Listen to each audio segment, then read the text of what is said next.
नमस्कार दोस्तों, बहुत बहुत स्वागत है आपका। एक प्राचीन वाक्य है कि अतिथि देवो भव, जिसके अनुसार मेहमान को भगवान का रूप माना जाता है। अतिथि का आगमन बिना किसी प्रयोजन के, बिना किसी समय हो सकता है। इसके लिए व्यवस्था करना, उनका ध्यान रखना हमारा कर्तव्य होता है।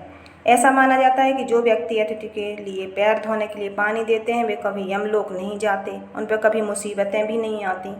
ज्योतिष के अनुसार यदि हम अतिथि को खाने के लिए मीठा देते हैं तो मंगल संबंधी समस्याओं से छुटकारा मिलता है। वहीं अगर उन्हें सोने के लिए साफ सुथरा बिस्तर देते हैं तो शनि के दोष मिट जाते हैं, और जब हम उन्हें भेंट स्वरूप कपड़े देते हैं तो शुक्र और गुरु संबंधी दोष भी दूर हो जाते हैं। लेकिन वर्तमान समय में लोगों की जीवन शैली इतनी तेजी से दौड़ रही है कि किसी के भी पास समय नहीं है। लोग इस परंपरा को भूलते जा रहे हैं। अब तो एक गिलास पानी देने में भी कतराते हैं। लोगों के पास मेहमानों के साथ बैठने का समय ही नहीं है। आज अतिथि जैसे बोझ बन गया है। कहीं ना कहीं उसका कारण बढ़ती महंगाई और एकल परिवार भी हैं।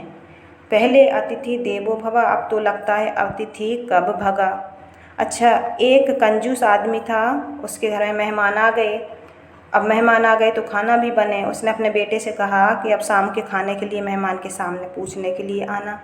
तो शाम के खाने की बारी आई। बेटा मेहमान के सामने पूछने आया, पिताजी शाम को खाने में क्या बनाएं? दाल बनाएं, सब्जी बनाएं, पूड़ी बनाएं, क्या बनाएं?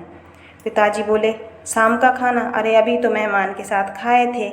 हम कोई राक्षस थोड़ी हैं जो दोबारा खाना खाएं। ऐसा करो, मेहमान से पूछ लो।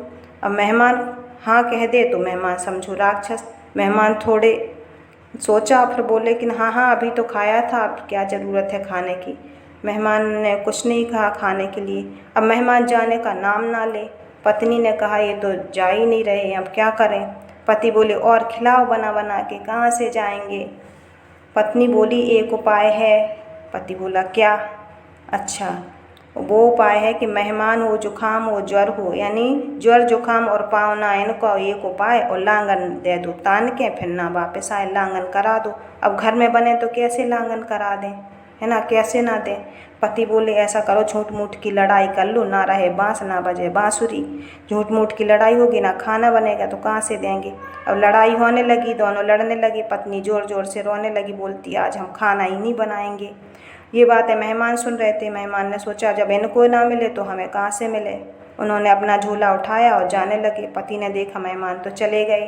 अब पत्नी से बोले काहे रो रही हो, हम तो झूठ मूठ ही लड़ रहे थे, तुम सचमुच रोने लगी। पत्नी बोली हम कौन सा सचमुच रो रहे, हम भी झूठी मूठ ही रो रहे थे।